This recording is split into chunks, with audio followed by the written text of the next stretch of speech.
पूरे पिशावर की जानी चाहिए फिर। हाँ लगा तो कब लगा के रोन की जा खबर के कब तक होती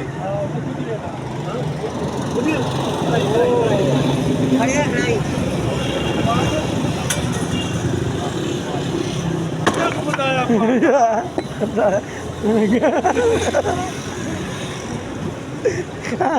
पूरे पिशावर की जानी चाहिए।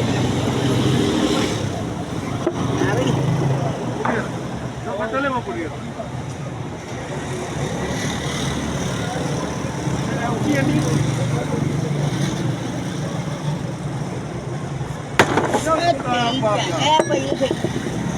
ऐसे ही कोई नहीं हो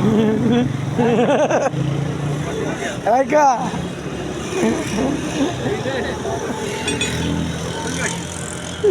अपन शू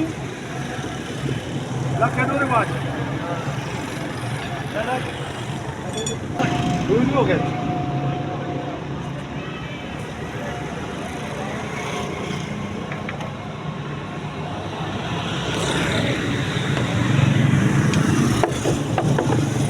बाहर निकल